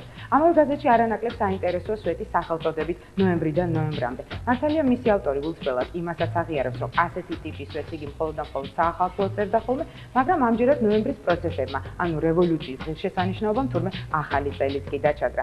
ავტორი მოკლედ მიმოიხილავს გასული წლის ნოემბრიდან წლევანდელ ნოემბრამდე მომხდარ მოვლენებს, უმეტესად კულტურის მიმართულებით. მის ჩამონათვალში ხდებიან წვიმის მუსიკოსები, თბილისის ჯაზ ფესტივალი მისი სტუმრებითა და მასპინძლებით. შოფრულ სიმღერებზე ორიენტირებული რადიოსადგური არ დაიდარდო და პირველი ევროპული ყაიდის თბილისობა.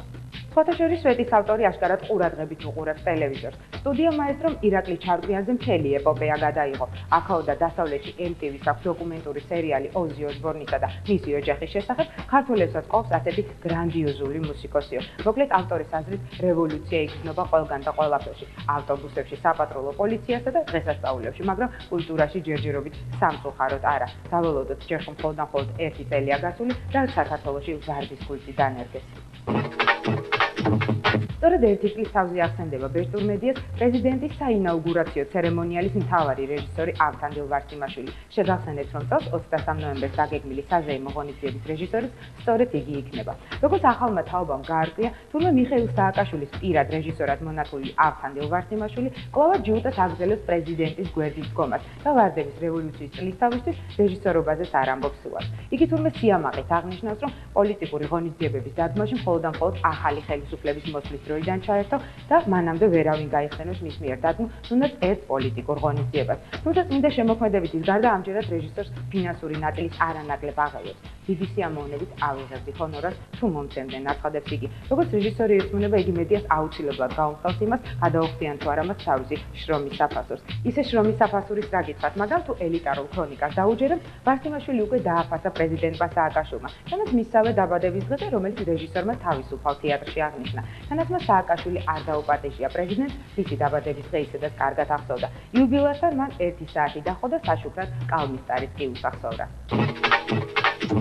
ჟურნალ სარკესთან საუბარში მის საქართველო 2003 ირინა ონაშვილი გულწრფელად ამხელს სახისა და სხეულის მოვლის საშუალებებს. ისე კი ქართული ჟურნალ-გაზეთები ისეთი სიხშირით წერენ ამა თუ ცნობილი ვარსკვლავის მიერ გამოყენებული კოსმეტოლოგიური საშუალებების შესახებ, რომ არ არის გამორიცხული გამოუცდელი მკითხველი, ასევე კოსმეტოლოგიური კაბინეტის ხშირი სტუმარი გახდეს, თანაც სერიოზული ჩივილებით. მოკლედ ირინა ონაშვილი სხეულს თურმე რუსული თაფლითა და ბზით იტენიანებს. თანაც თვლის, რომ საკუთარი თავის სიამოვნებისთვის ადამიანმა თვეში როგორც მინიმუმ $500 კი უნდა დახარჯოს. ფოტოშორის მას სულაც არ გვრის შოქს ისეთი შემთხვევა, როდესაც მასზე მიშტერებული მანქანის მძღოლი მეორე მანქანას შეეჯახება. საინტერესოა, როგორი იქნებოდა ოცეულში მოხვედრის შანსები ირინა ონაშვილისთვის, ასეთი რამეები მას ჩინეთში რომ ელაპარაკა. ჟურნალ თბილისელებში სერიოზულად ცდილობენ გაარკვიონ თუ რა ნიშა უკავია ქართულ შოუ-ბიზნესში, ქუთაისში ყველაზე ქურდულ უბანში მცხოვრებ, თუმცა ამჯერად თბილისში ყარა დამკვიდრებულ მომღერალ გიგა კვენეტაძეს. ყველაზე საინტერესო ის არის, რომ მომღერალი ინტერვიუში თავის ნაკლოვანებებზე საუბრობს. აშკარად საინტერესო და საგულისხმო კვენეტაძის აღიარება, რომელიც ასე გამოიყურება.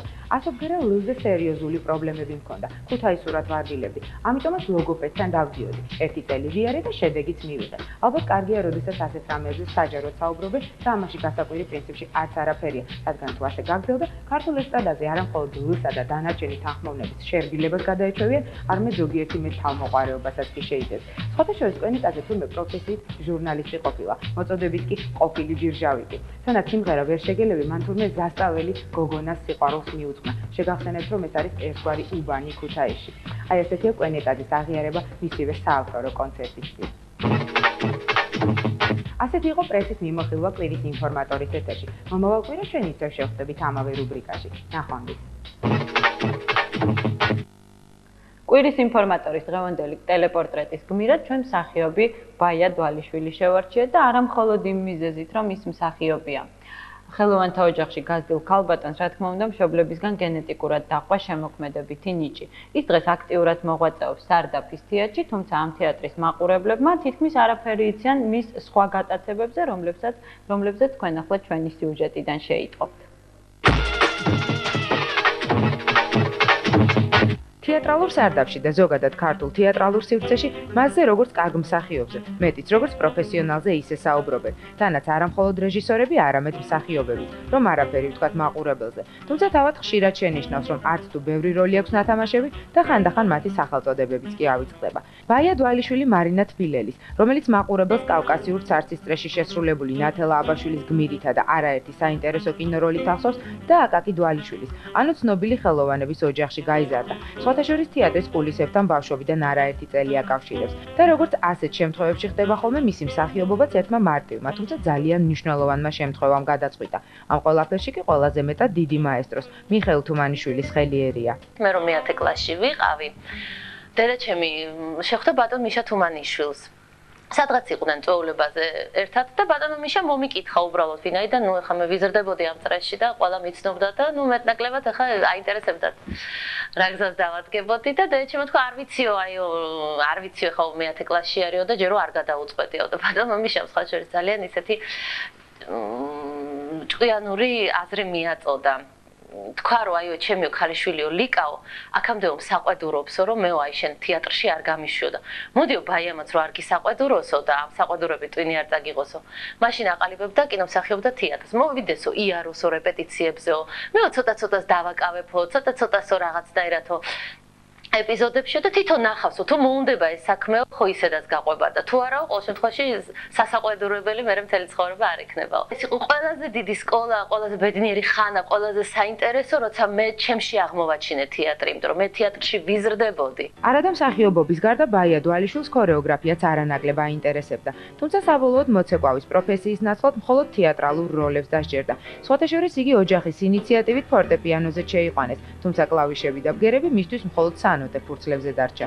სიმწრით დამამთავრებია 7 წლები, იმიტომ რომ ძალიან ცუდად მახსოვს მთელი ეს ჩემი მუსიკასთან და ფორტეპიანოსთან კავშირი. მაგრამ სამაგიეროდ უზომოდ და გაგიჟებით მინდოდა ცეკვა. და არ მატარეს.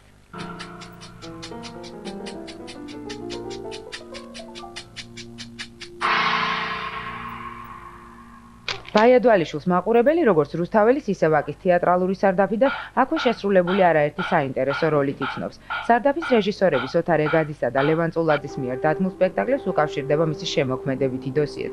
სხვათა შორის ამავე რეჟისორებთან მას შემოქმედებითი კომფორტიც აკავშირებს. დისკომფორტის შემთხვევებს კი ვერ იხსენებს. ლევანთან რეპეტიციები დისკომფორტის მეტი ყველაფერი არის. დისკომფორტის სიტყვა წარმოუდგენელი არის. იმიტომ რომ იცით რა ეს რეჟისორის ის გამონაკლისი პიროვნება არის რეჟისორებში, რომელსაც ძალიან უყვარს მსახიობები. ცოტა ზედმეტადაც და ამით ძალიან განებივრებულები ვარ და ცოტა გატოტუცებულებიც. ზედმეტად და ეს ისეთი არ ვიცი მე, ეს ისეთი იშვიათობაა, რომ ღმერთმაქნას დიდხანს ვყარებოდეთ. ახალ როლზე მუშაობისას იგი ყველა იმ სტადიას გადის, რომელთა შედეგადაც მაყურებელი თეატრალურ სარდაფში ამავე თეატრისთვის კარგად ნაცნობ ტრადიციულად სანახაობრივ სპექტაკლებში ბაია დვალიშვილის გმირებს ყურადღებით ადევნებს თვალყურს. ამ შემთხვევაში კი მისთვის როგორც მსახიობისთვის მთავარი მობილიზაცია და ახალი გმირის ხასიათში გარკვევაა. ყველა ახალ რაღაცა სამუშაოს რაღაცა ახალი ნერვიულობა აქვს და ისეთივე სუფთა ქაღალდია, როგორც რა ვიცი, ანუ განვლილი როგორ გითხრათ, განვლილი გამოცდილება მაინდა-მაინც არ გშველის. ну იწყებ აბსოლუტურად ნოლიდან. ნერვიულობა არის პრემიერებზე, ну 4-5 სპექტაკლი, რა თქმა უნდა, ძალიან ნერვიულობთ და გასვლის წინ ხდება რაღაცა უფრო დიდი დრო გჭირდება მობილიზაციისთვის და ხანდახან არის აი პირდაპირ აი სიტყვას ტოვებთ, ჭორავთ და ისე გავარდებით და ჩქარავ თამაშობთ რომ გავაგრძელოთ ხოლმე ლაპარაკი. როგორც წესი ყველა მსახიობს ახალი გმირის შექმნაში საკუთარი კორექტივების შეტანაც შეუძლია და გარკვეული შტრიხების გამოკლებაც. ხშირია ისეთი შემთხვევები, როდესაც გმირის ხასიათის გამოცნობაში ბაია დვალიშვილს ყველაზე მოულოდნელი დეტალები ეხმარება. ფრანგულ კომედიას თამაშობთ ოთარ ეგაძის დადგმით ინსტინქტი. მე ვთამაშობ იქ მატილდა ლასპრის. რამდენადაც მეადვილება და რამდენადაც გრძნობ ამ ქალს და მიყვარს ამის თამაში, იმდენად პრემიერა ისე იყო დანიშნული, რომ მე არ ვიცოდი რას ვთამაშობდი. არ ვიცოდი რა მხრივ, ჩემი მხრივ. და ნუ ვიფიქრე, ნუ რაც იქნება ეხა, ნუ ჯანდაბას ეხა, ნუ ლილი წინ დავკან და მივაწოდებ ჩემ მეგობრებს, კოლეგებს იმას მეთქი რეპლიკებს, მაგრამ ნინო ჩიტაიშვილი იყო მხატვარი ჩვენი და წავიდა, არც ამიხსნია, იმიტომ რომ მე არ ვიცოდი და მომიტანა რაღაცა პარიკი. იცით რომ დავიხურე საგრიმიოროში ეს პარიკი. მივხვდი რომ სარკიდან მიყურებს სხვა ქალი.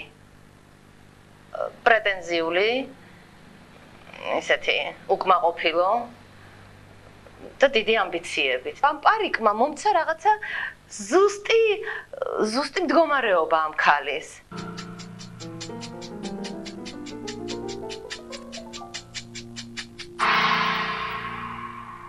მსახიობობის გარდა ბაია დვალიშვილს თოჯინების შემქმნელადაც იცნობენ, თანაც არა მხოლოდ თბილისში, არამედ საზღვარგარეთაც. თეატრალური გასტროლების გარდა მას საკუთარი თოჯინებიც არაერთ ქვეყანაში ჰქონდა გამოფენილი, რომელთა კეთებაც ყველაზე არათეატრალურ პერიოდში დაიწყო. ის წლები იყო, როცა თეატრი არ მუშაობდა, როცა 4 საათზე უკვე ქუჩაში ვერ გავდიოდით და მე და ჩემი მეგობარი არაჩვეულებრივად ნიჭიერი ადამიანი ნინიკო არსენიშვილი ერთხელ გადავწყვიტეთ რომ რაღაცნაირად თავს უნდა უშველოთ. აი თავს უნდა უშველოთ, იმიტომ რომ უბრალოდ ძალიან გაგვიჭირდა. იმდენად სურვილი მქონდა იმ მომენტში რომ რაღაცა შეხება მქონოდა ხელოვნებასთან, რაღაცა შეხება მქონდა ფერთან, დეკორაციასთან, კოსტიუმთან, აი რა ვიცი გრიმთან, რომ აი ამ ყველაფერმა გამოიწვია ის რომ რაღაცა დავიწყეთ ამ თოჯინების კეთება. ჩემი თოჯინები მიუხედავად იმისა რომ ეხლა დიდად მელანხოლიური ადამიანი არ გახლავთ, რატომაც ყველანი არიან საკმაოდ მოწყენილები. ისეთი სევდიანები არიან და ეს არის მსახიობი, რომელიც თეატრიდან გამოუშვეს. ამას რაც შეეხება, იცით, ეს ერთ-ერთი ყველაზე ადრინდელი ჩემი თოჯინა არის და დილით ღამე გავაკეთე და დავამთავრე ყველაფერი მივიყვანე ბოლომდე და იცით რა ღამე რომ დაამთავრებ ჯერთი შუქი სხვა არის, ხო და მორჩები ყველანაირი საქმეს. დილით ხდება სხვანაირი. ანუ დილით უკვე ისეთი ცოცხალი ხდება რა. უკვე თავისი ხასიათით და გამომეტყველებით და მახსოვს დედა ჩემი შემოვიდა და ой ბაია რა იყო მეთქი როგორ გავს ნანა შონიას და იმის მერე დავარქვი ნანა. ნანა ძალიან კვაყოფილი იყო და ბედნიერი. თავადაც თulis და ამას კოლეგებიც ხშირად აღნიშნავენ რომ ძალიან კარგი ხასიათი აქვს. ცნობისთვის მის ლექსიკონში არ იკითხება, სიტყვები არ შემიძლია. თანაც მას საუკეთესოდ გამოსდის ემოციების გაკონტროლება. მშობლებმა თვლი რომ კარგად გამზარდეს. და ეს გაზრდა ძალიან მშველის ბევრ რამეში. ანუ ვაკონტროლებ ჩემ ემოციას და არ გამოვხატავ ხანდახან ბევრ რამეს. ანუ ეს გაზრდა არის მუხრუჭი რაღაცების, რომ გმადლობთ ნახვამდის, კარგად ზანდებოდე, დიდი მადლობა, რა სასიამოვნო იყო. ბავშვობიდან დედა ჩემ აი როგორ გითხრათ. ამ ძირკვა ჩემში სიტყვა არ შემიძლია. არ შემიძლია რას ნიშნავს არ შემიძლია? რა არ შეგიძლია? და იცოდა через не могу, რომ ვიტყოდი, не могу, через не могу. და ეხლაც მაგ ეს через не могу, ისე რომ ყველაფერი შემიძლია. კიდევ ერთი საინტერესო დეტალი, ბაია დვალიშვილის ნახვა მხოლოდ თეატრში კი არა, ამ ბოლო დროს საზოგადოებრივ ტრანსპორტში შეიძლება. უფრო სწორედ ტრანსპორტზე. ცხადი ეს ყველაფერი იმ სარეკლამო რგოლს უკავშირდება, რომელშიც მსახიობი ინტერნეტ ტექნოლოგიას უკეთებს რეკლამას. არა და ბაია დვალიშვილი ყველაზე ნაკლებად სწორედ კომპიუტერთან ურთიერთობს. საერთოდ მე ძალიან ისე ვიყავი კატეგორიულად, რომ რეკლამა, მსახიობი რეკლამა არ შეიძლება და რაღაცა და თლად ისე მოხდა, რომ აგერ ავტობუსზე, ტროლეიბუსზე გამაკრეს, ამიტომ წინასწარ არაფერი არ უნდა თქვა. კომპიუტერი არ მაქვს და ძნელად, მაგრამ გავიგე რა არის DSL-ი.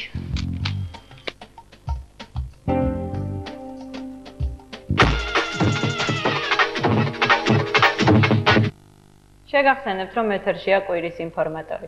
რამდენიმე დღის წინ კინოთეატრ ამირანში ნინო ქათამაძის თაყვანისმცემლები და მისი ახლობლები შეიკრიბნენ. საქმე იმაშია, რომ ახალგაზრდა რეჟისორმა ალექსანდრე ქორიძემ ნინოზე დოკუმენტური ფილმი გადაიღო. უფრო დეტალურად ამის შესახებ ჩვენი სიუჟეტიდან შეიტყობთ.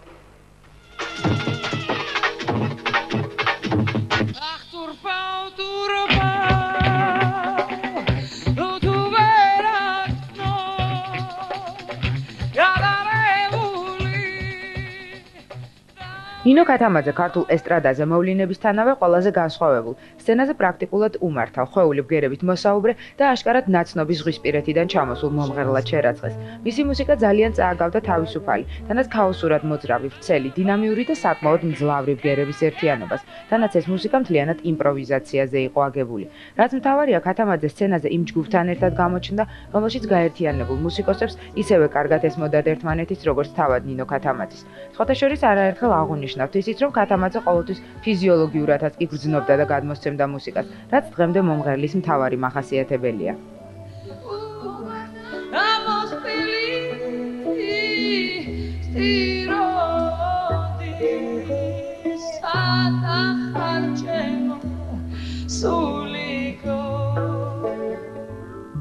შესაძლოა სწორედ იმის გამო, რომ ყოველთვის ძნელია პროგნოზირება თუ რას მოიმოქმედებს ნინო ქათამაძე სცენაზე და რომელი მელოდია დაექვემდებარება მის იმპროვიზაციას, მომღერალი კინორეჟისორებისთვის საინტერესო მასალად ითვლება. ყოველი შემთხვევისთვის ასეთ მასალად იქცა იგი რეჟისორ ალექსანდრე ქორიძესთვის, რომელმაც ახლახან მომღერალზე გადაღებულ ფილმზე სახელწოდებით ზღვისეული მუშაობა დაასრულა. ყოველთვის განძი არის სხვა ნიჭიერ ადამიანზე ფილმის შექმნა. იმიტომ რომ შენ შედიხარ იმ ადამიანის სამყაროში, შენ შეძიარები ადამიანის სიმდიდრეს. ასე რომ მე ძალიან დიდი სიამოვნებით მივიღე ამ ფილმზე მუშაობისას. ეს დოკუმენტური ფილმი და ეს არის დოკუმენტალისტიკა, ანუ ერთმა ჟურნალისტმა მკითხა მაგალითად როგორი მსახიობი იყო ნინო ქათამაძე, რაც მე ვფასებ რომ ნინო ქათამაძე არ იყო მსახიობი, ნინო ქათამაძე იყო ის, ვინც არის ცხოვრებაში და ფილმში არც ერთი სცენა არ არის დადგმული.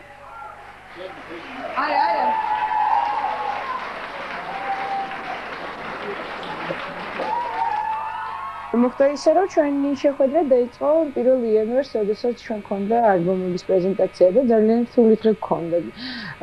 პრინციპში თანხმობის ნიშნის, თანხმობის მიცემის დროც არ მქონდა, იმიტომ რომ ძალიან ნერვიულობდი, ხმა როგორ დადგებოდა და პრინციპში მთელი 7 საათის განმავლობაში ჩვენთან ერთად იყო, იმიტომ რომ პირდაპირ ეთერი უნდა ყოფილიყო მთელი კონცერტი. მოკლედ ძალიან ორ მტრიელში მოუწია ჩვენთან ერთად მოსვლა. იმდენად გულწრფელად უდგებოდა ამ ყველაფერს და იმდენად სიყვარულით, რომ ცოტა მეც დავფიქრდი იმაზე, რომ მე როგორ უნდა მოგწოდეყავი ამ შემთხვევაში. ძალიან რთული იყო ჩემთვის, იმიტომ რომ ძალიან ნერვიულობდი ყველაფერზე.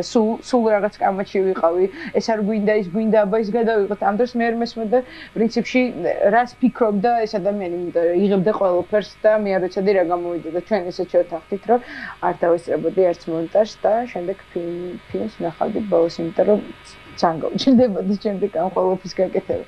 დაახლოებით 10 თვეში გადაღებულ ფილმში ნინო ქათამაძემ წლის 4-ვე სეზონი გაიარა. როგორც ჩანს, ალექსანდრე ქორიძემ შეძლო საათნახევრიან დოკუმენტურ ფილმში ყველაზე დაუმორჩილებელი გმირის შემოქმედებითი და პირადი ცხოვრების დეტალები ასევე დეტალურად გადმოეცა. გადაღებები კი 2004 წლის დასაწყისში აჭარა მიუზიკ-ჰოლში დაიწყო, როდესაც ნინო ქათამაძემ და ჯგუფ მაინსაიტმა მსმენელს ერთდროულად 2 ახალი ალბომი წარუდგინეს. ქართულ მუსიკალურ ბაზარზე ორივე ალბომის მოვლინება კლუბში ხანგრძლივი კონცერტით აღინიშნა. ამ კონცერტის გარდა ფილმში კიდევ არაერთი საინტერესო მოვლენა მოხდა. ყველგან დამყოფოდა პრაქტიკულად, მიუხედავად ჩემი ხოს და არ ქონდა ამის მნიშვნელობა, თავის საქმეს აკეთებდა. ძალიან კარგი. იყო გადაღებები ბათუმში, იყო ჩემს სოფელში გადაღებები, ჩემს სახლი გადავიღეთ. სამწუხაროდ ცუდი ამინდი იყო და სხვა არ ჩანს, მაგრამ რაღაცა ფონი მაინც ჩანს, რომ ჩემს სახლიდან როგორ ჩემი ოთახიდან როგორ ჩანს სხვა. იქ ვიარეთ ჩვენ ერთად, სადაც მე ვერასდროს ვერ მივიდოდი ამ ბოლო წლების მანძილზე და არც ყოფილვარ, ასე რომ მე მგონი რაღაცაში მეც დავეხმარე. ზღვისეულის პრემიერა კინოთეატრ ამირანში ახლახან მედიის, მუსიკოსებისა და უბრალოდ დაინტერესებული მაყურებლის თანდასწრებით გაიმართა. ქართულ მუსიკოსზე შექმნილი პრაქტიკულად პირველი დოკუმენტური ფილმის პრეზენტაცია, როგორც მოსალოდნელი იყო, ხმაურიანად ჩაიარა.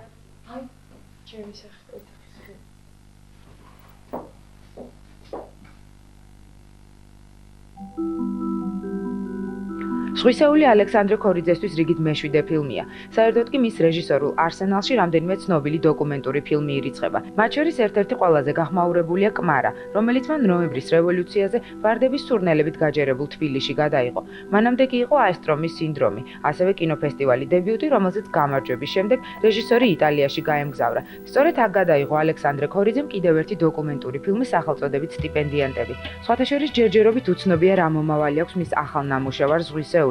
თუმცა ის, რომ დასავლეთის მსგავსად საქართველოშიც იწყება მუსიკოსებზე ფილმების გადაღება, უკვე ნიშნავს, რომ სამამულო დოკუმენტურ კინემატოგრაფში ახალი სახეები იჭრებიან. მე რო არ მომწონდებოდა ნინოს მუსიკა, მე ფილმს ვერ გადავიღებდი. ის კი არა, ვერ გადავიღებდი. ნუ კი ეს რომ ყოფილიყო რაც კომერციული დაკვეთა, ავდგებოდი და როგორც ხელოსანი, რეჟისორი ხელოსანი გავაკეთებდი ფილმს, მაგრამ მინდა აღნიშნო, რომ ეს არ იყო კომერციული დაკვეთა. და ინიციატივა ჩემი იყო თავიდან ბოლომდე. და ბოლოს ფილმის მთავარი გმირი ნინო ქათამაძე და ჯგუფი ინსაიტი მოსკოვის ჯაზ ფესტივალზე მიემგზავრებიან, რომელსაც დასკვნის დღეს საპატიოდ დახურავენ კიდეც. ამავე ფესტივალისთვის ჯგუფი განსხვავებულ პროგრამას ამზადებს, თუმცა მათ არც ამჯერად იციან, რამდენი კომპოზიციის შესრულება მოუწევთ დახურვის დღეს, რადგან როგორც წესი ქათამაძე და მისი ჯგუფი არავითარ რეგლამენტს არ ექვემდებარებიან.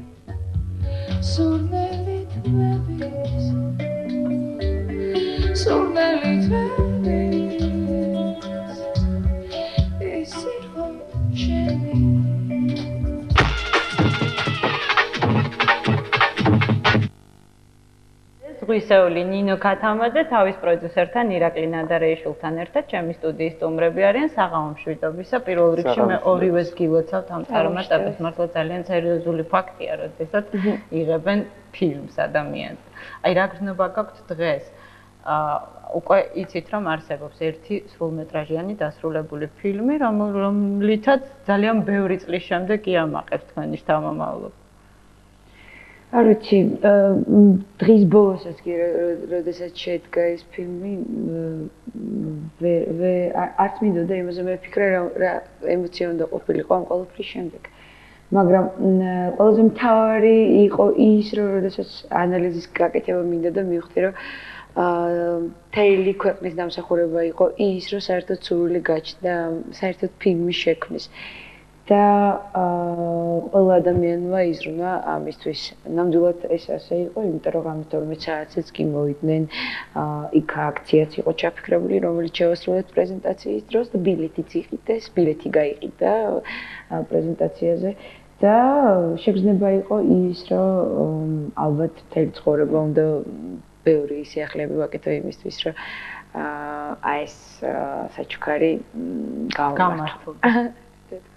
მე არ ვიცი ჭორია თუ მართალი, მაგრამ როგორც გავიგე, კიდევ ვიღაც აპირებს ნინოზე ფილმის გადაღებას. ირაკლი, მე მინდა თქვენ გითხოთ, კი, ნინო არაჩვეულებრივი მომღერალია, მაგრამ რა არის მასში, აი როგორც პიროვნებაში, ადამიანში ისეთი, რაც იქცევს ყურადღებას და რის გამოც ნჩდება სურვილი, რომ გადაიღონ მასზე ბევრი ფილმი. მე მგონი ეგ ყველასთვის ცნობილი არის, მე რამდენადაც ვიგრძნობ ხოლმე მის კონცერტებზე, ნინო არის გულწრფელი სცენაზე. ამას მაყურებელი ყოველთვის გრძნობს ხოლმე და აქედან გამომდინარე არის მას მიმართ ასეთი სათუთი და ემოციური დამოკიდებულება, ეს იქნება რეჟისორი, ჟურნალისტი თუ უბრალო მსმენელი. ნინო, ძალიან ბოლო დროს ძალიან დააკვდით ქართულ სცენას, იმიტომ რომ ძირითადად თუ წასულები ხართ, გაქვთ ესეთი ძალიან დაძაბული რეჟიმი, თვითმფრინავები, ბევრი მუშაობა. აი, მეჩვენება რომ ცოტათი პრაგმატული გახდით, იმიტომ რომ ბოლო დროს აღარ გამიგია ნინო ქათამაძის ესეთი ჰაეროვანი აზრები და ფრაზები. ხო არ ნიშნავს ეს იმას, რომ შეიცვალა და დაკონკრეტდა თქვენი მუსიკაც, ბგერაც და სიტყვა. იცი რა არის, რომ ბუნებრივია, როცა მოგზაურობ რაღაც სიახლე მოყვებათან და მუსიკამდე მიდის. რა თქმა უნდა, ბუნებრივია ყველა ნებისმიერ სფეროში, ნებისმიერი შემოქმედისთვის.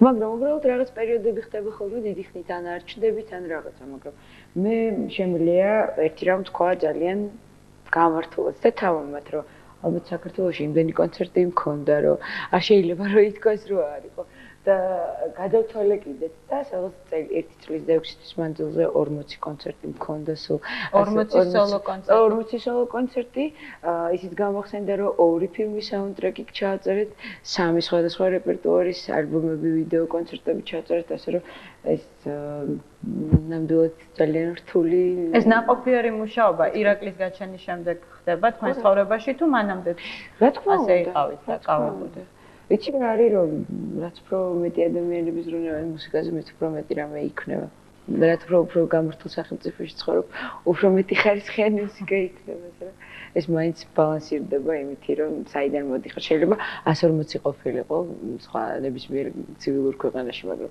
ჩვენთან ეს კარგია რომ 40 იყო ძალიან დიდი ციფრი არა თუ კარგი ეს რამდენიც გამახსენდა ის ხმამაღალი გახმაურებული კონცერტი.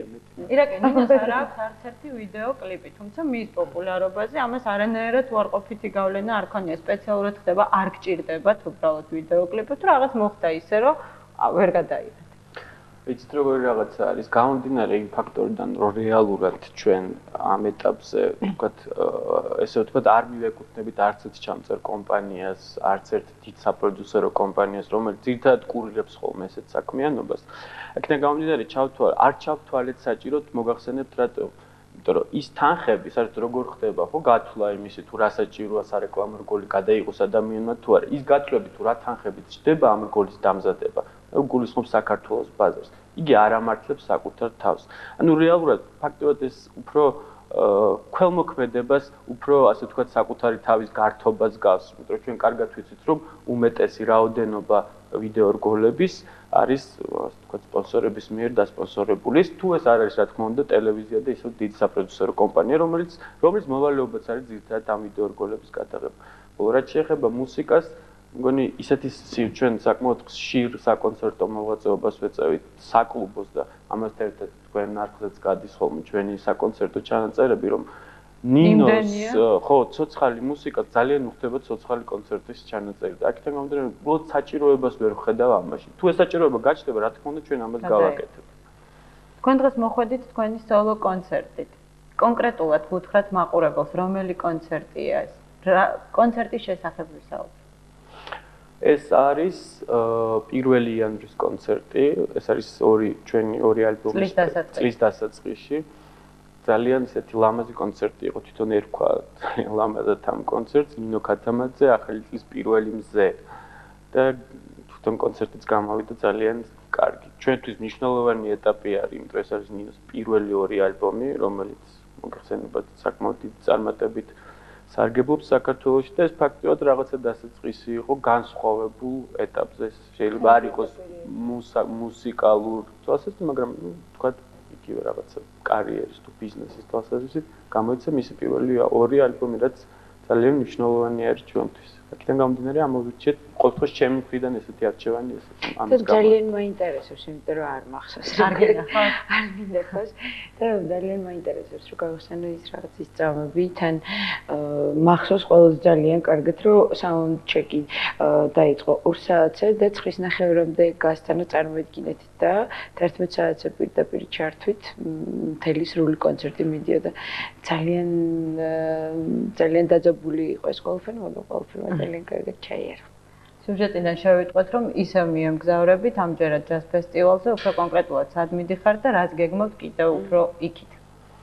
ამჯერად ნინო მიიღებს მონაწილეობას, ეს არის საკლუბო ფესტივალი, ჯაზ ფესტივალი მოსკოვში, ქვია ჯაზ სტარომ გორეძე. საერთაშორისო ფესტივალია და ნინო არის ერთ-ერთი ჰედლაინერი, ასე ეძახიან იმ მთავარ არტისტებს, რომელსაც იწვევენ ფესტივალს. ნინო როგორც საპატიო სტუმარი დახურავს ამ ფესტივალს, ხოლო 27-ში არის ტელევიზიის, კაბელური ტელევიზიის დაბადების დღე და ამ დაბადების დღეზე არის ნინო მიწვეული. ძალიან სასიამოვნო ფაქტი არის, რომ გარდა იმისა, რომ თქვა ნინო ფესტივალებში იღებს მონაწილეობას რუსეთში, უკვე გაჩნდა მოთხოვნილება ესეთი ღონისძიებების, როგორც არის რაღაც ტელევიზიის დაბადების დღეები, რაღაცა პატარა ორგანიზაციების 10 წლეულები და ასე შემდეგ, ისინი რომელიც ოპერირებენ მარტო რუსეთის ბაზარზე და სასიამოვნოა, რომ მათ მოწონთ ქართული მუსიკა და მოწონთ ნინო და იწვევენ მხოლოდ მას იმისთვის, რომ აღნიშნონ ხოლმე ესეთი დღესასწაული. და გეგმებს რაც შეეხება, ალბათ ჩვენ გავსტართ მოსკოვში რაღაცა პერიოდი, შემდეგ ისევ დავბრუნდებით, ხოლო იანვრიდან ჩვენ გვეწყება ახალი საგასტროლო. ქართულ მაყურებელს 51 კონცერტ როდი შევთავაზეთ? ფიქრობ, რომ ჩვენ გეგმავთ მუშაობას ახალ რეპერტუარზე და გამომდინარე აქედან უკვე როდესაც იქნება ეს ყველაფერი აუცილებლად წარუდგენთ. არა, მე შემიძლია ვთქვა, რომ ზეთ არის 51-ით, 51-ით, მაგრამ ძალიან რთულია რაღაცა სიახლეც შეიტანო და გინდა რომ აი ბგერას არ შეწყვიტო რაღაცა ჰარმონია, რასაც მოყვები, იმიტომ რომ გინდა რომ ისეთი თბილი იყოს. თუმცა ძალიან საინტერესოა ყოველთვის ექსპერიმენტების ჩატარება, იმიტომ რომ დღეს თანამედროვე მუსიკა საერთოდ სხვა მხარეს მიდის აბსოლუტურად. აი იმდენად სხვა ფორმატია, მაგრამ ჩემს ქვეყანაში მე მინდა ის გავაკეთო, რაც ამ ადამიანებს ძალიან ჭირდებათ და ძალიან უყვარს და ძალიან მოსწონს და ესმით. წარმატებებს გისურვებ. ძალიან დიდი მადლობა სტუმრობისთვის და დიდი მადლობა კონცერტისთვის. მე მაყურებელს მინდა უთხრა, გემშვიდობებით ისეთივე ამაღლებული განწყობით, როგორი მუსიკის მოსასმენადაც გიტოვებთ ჩვენს ეთერს. მომავალ კვირამდე.